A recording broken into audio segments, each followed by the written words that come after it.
In 1950s war-torn Leningrad, a young boy chases a rat down a dark, freezing hallway. He lives in a cramped apartment with no heat, no bath, and barely enough food. His parents are silent, traumatized by war. The rats are the only thing that move, the only thing he can hunt. He corners one, trapped, nowhere left to turn. But then it turns. It lunges at him.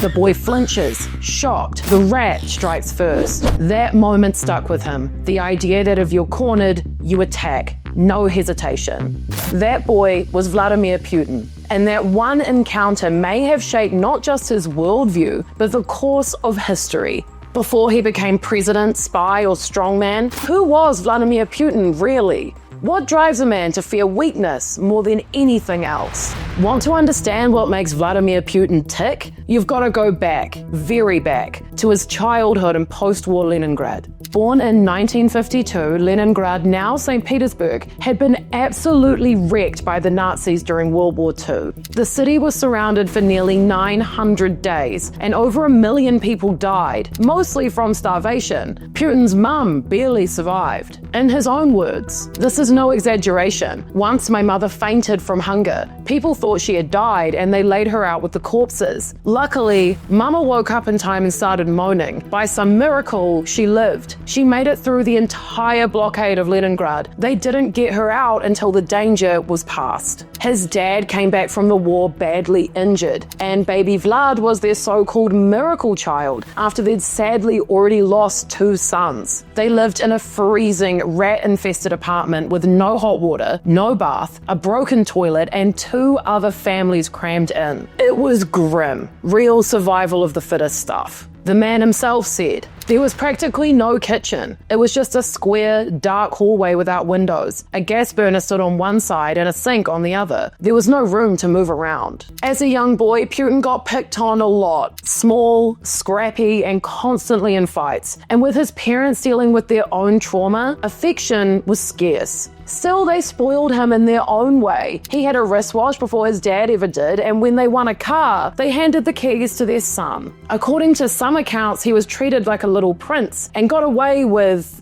just about everything. Now, whether that was because his parents were doting on him or because they were ignoring him is a bit of a mystery.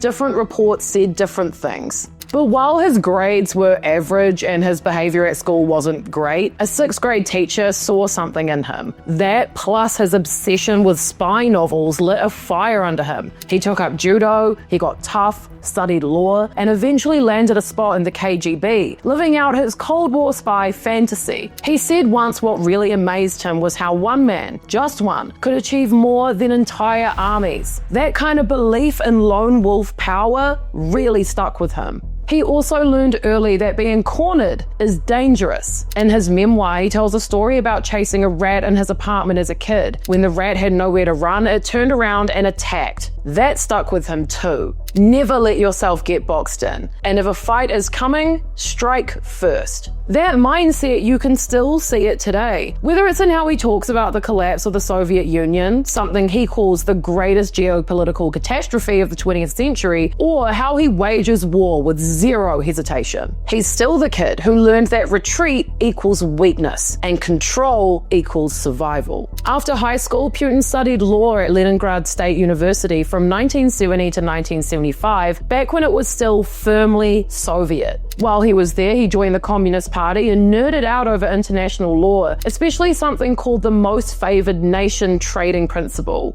It's the idea that if one country gives lower tariffs or a better trade deal to another, it has to offer the same perks to all other members of the World Trade Organization. No favorites, no special treatment, everyone gets the same deal. More importantly, that's where he met Anatoly Sobchak, a sharp law professor who'd later become a major political player and one of Putin's biggest career boosters. After graduating law school in 75, Putin didn't waste any time. He went straight into the KGB, the Soviet Union's infamous spy agency. For a kid who grew up idolizing Soviet spy shows like The Sword and the Shield, it was the ultimate dream job. He later said, "I was a pure and utterly successful product of Soviet patriotic education." By the mid-80s, he spoke solid German and got shipped off to Dresden, East Germany, smack in the middle of the crumbling communist bloc. In 1989, as the Berlin Wall came down and protesters stormed the Stasi headquarters, Putin watched it all unfold from his office across the street.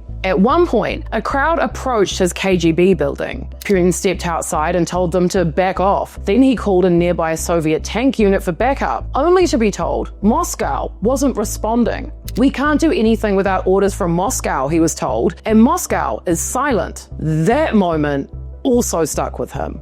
He returned to the USSR in 1990 to find the system falling apart. Though he had reached the rank of lieutenant colonel, he wasn't exactly James Bond. One of his old bosses later described him as a mediocre agent. He made friends though, and isn't that the main thing? Even now, he keeps his inner circle very tight and loyal. His closest confidants are mostly old KGB buddies from his Leningrad days, like Nikolai Patrushev, now Russia's Security Council secretary. As his old judo coach once said, "It wasn't for their pretty eyes. He trusts people who've proved themselves. And when he trusts you, he rewards you." Childhood friend Arkady Rottenberg scored $3.5 billion contract to build the bridge linking Russia to occupied Crimea. Loyalty pays. Literally. He met his first wife sometime in the 80s, but he's always been super private about his family. He divorced his wife, Lyudmila, in 2013 after 3 decades of marriage. In 1991, he made his move into politics, becoming deputy to Leningrad's new mayor, Anatoly Sobchak,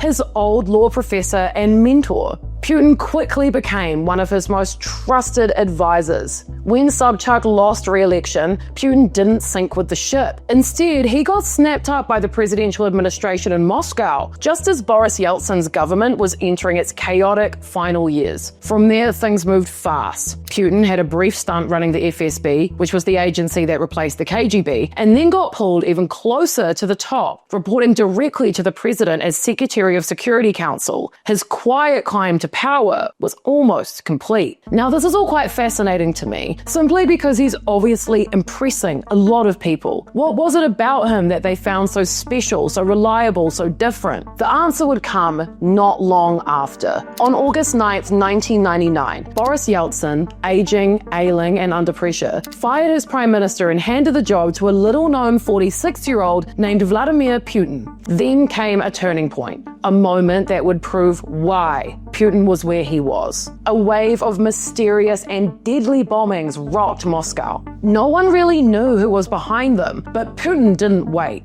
He launched a brutal military assault on Chechnya to crush separatist rebels. His approval ratings shot up overnight. Like the rat he cornered as a child, always strike first. On December 31st, 1999, Yeltsin suddenly resigned and named Putin as acting president. 3 months later, he would officially win the election. So what do you get when a scrappy, bruised kid from a bombed-out city grows up believing the only way to survive is to strike first? You get Vladimir Putin.